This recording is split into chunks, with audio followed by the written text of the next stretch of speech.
میرا نام انم ہے اور میں لاہور شہر کے ایک چھوٹے سے قصبے میں رہتی ہوں۔ یہ تب کی کہانی ہے جب میں 16 سال کی تھی۔ میں اسکول جاتی تھی اور اتنا دل کرتا تھا اسکول جانے کا۔ حالات کچھ ایسے تھے، سرکاری اسکول جانا پڑتا تھا، فیس بھی ادا نہیں ہوتی تھی، ابا بھی کام نہیں کرتے تھے۔ سارا دن امی محنت کرتی، سلائی کا کام کرتی اور پھر سب کا پیٹ پالتی۔ راستے میں ایک دن ایک لڑکے نے میرا ہاتھ پکڑا اور مجھے ایسے لگا جیسے میرے پاؤں کے نیچے سے زمین نکل گئی۔ میں پریشان ہو گئی۔ پریشانی کی حالت میں مجھے کچھ سمجھ نہیں آیا اور اچانک سے اسے اپنا ہاتھ چھڑوا کر تیز تیز قدم کے ساتھ چل پڑی، مجھے پیچھے سے آواز دیتے ہوئے، سنیں نا۔ میں پریشان ہو گئی، جیسے میری سانس رک رہی ہو اور میری دھڑکن تیز ہو رہی ہو۔ میں نے پھر پیچھے مڑ کر دیکھا اور اس لڑکے کو جواب دیا، جی میں آپ کو نہیں جانتی، کون ہیں آپ اور کیوں میرا پیچھا کر رہے ہیں، کیوں مجھے پریشان کرنے کی کوشش کر رہے ہیں؟ لیکن میں آپ کو جانتا ہوں، پلیز ایک مرتبہ میری بات تو سنیں۔ نہیں، میں نے کچھ نہیں سننا، میں نہیں آپ کو جانتی۔ آپ کون ہیں؟ ایسے ہمیں کسی نے دیکھ لیا تو میرے لیے عذاب کھڑا ہو جائے گا۔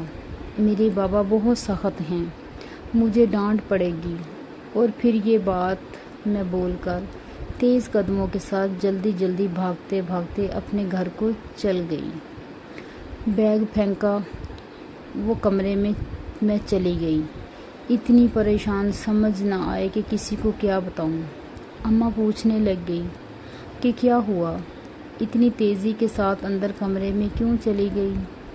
کوئی بات ہوئی ہے کیا؟ نہیں اماں، کوئی بات نہیں، بس ایسے ہی گرمی کی وجہ سے دل گھبرا رہا تھا۔ اماں کو بھی جھوٹ بولنا پڑا۔ مسلسل 3-4 دن ایسے ہی ہوتا رہا۔ وہ میرا پیچھا کرتا اور میں پیچھے مڑ کر نہ دیکھتی، اس کو کوئی جواب نہ دیتی۔ پھر اچانک سے ایک دن وہ میرے سامنے کھڑا ہو گیا اور یوں میرا ہاتھ پکڑ لیا اور مجھے بولنے لگا، پلیز میری بات سن لو نا، میں کتنے دنوں سے آپ کے پیچھے پیچھے ہوں، آپ تو میری بات ہی نہیں سن رہی۔ جی بولے، میں آپ کو نہیں جانتی۔ میری دھڑکنیں اتنی تیز ہو رہی تھیں، نہ اس کے ہاتھ لگنے سے پتہ نہیں میرے جسم میں جنجناہٹ سی محسوس ہونے لگی۔ جی بولیں، میں آپ سے دوستی کرنا چاہتا ہوں، میں آپ کو کتنے دن سے دیکھ رہا ہوں، میں آپ سے بہت زیادہ پیار کرتا ہوں۔ نہیں، میں نہیں دوستی کر سکتی، میں ایسی لڑکی نہیں ہوں جیسے آپ مجھے سمجھ رہے ہو، پلیز میرا پیچھا کرنا چھوڑ دو۔ ہم بہت غریب ہیں اور آپ کی اس بات کی وجہ سے مجھے اسکول جانے سے منع کر دیں گے میرے گھر والے، اور میں ایسا نہیں چاہتی، ایسا کچھ نہیں ہوگا، تم بس ایک دفعہ کر دو، سوچ لینا، سوچ کے مجھے جواب دینا، میں کل تک آپ کا ویٹ کروں گا، ادھر ہی پلیز، منع مت کرنا۔ میں اس کی باتیں سنتے گھر کی طرف چل پڑی اور راستے میں سوچتی گئی، ایسے لگ رہا تھا جیسے اس کی باتیں میری کانوں میں گھوم رہی ہوں، میرے دماغ میں گھوم رہی ہوں۔ ایسے میرے چہرے پر ہلکی ہلکی مسکان آنے لگتی۔ ساری رات اس کی باتوں کو سوچتی رہی، بولتی رہی، ایسا لگ رہا تھا جیسے کہ پتہ نہیں ایک زندگی میں بہار سی آ گئی ہے۔ صبح اٹھی، خوشی خوشی میں تیار ہوئی اسکول کے لیے، نکلی تو واپس بھی مجھے نہ ملا۔ جو 2-3 دن ایسے ہی ہوا، میں بہت زیادہ پریشان ہوئی کہ کہاں چلا گیا وہ۔ ایسے لگ رہا ہے جیسے آنکھیں دل اسے ڈھونڈ رہا ہو تو وہ نہ مل رہا ہو۔ پھر اچانک سے میری نظر اس پر پڑی، میں اس کے پاس گئی اور اس کو بولا، کہاں تھے؟ اتنے دن سے نظر بھی نہیں آئے، کیا ہوا ہے؟ تم ٹھیک تو ہو نا؟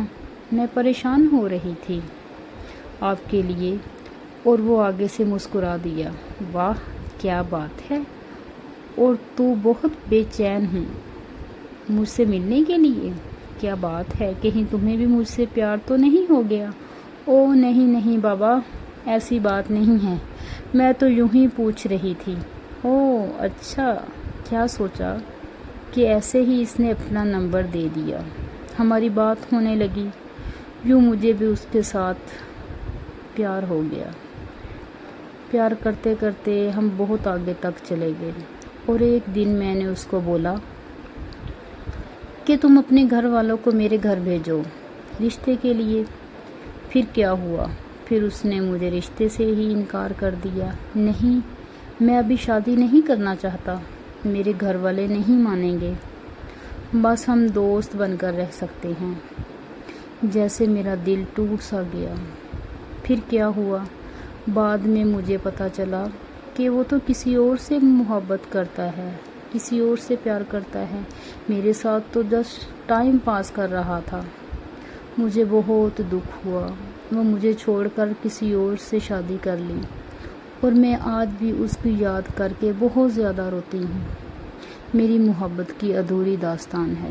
مجھے تو اس کا نام تک بھی نہیں پتا تھا۔ یہ نام بھی کیا ہے؟ ایسے پاگلوں کی طرح اس کے ساتھ باتیں کرتی رہی۔ آج بھی اس کے بارے میں سوچتی ہوں تو اس طرح لگتا ہے کہ جیسے جسم سے جان ہی نکل گئی ہے۔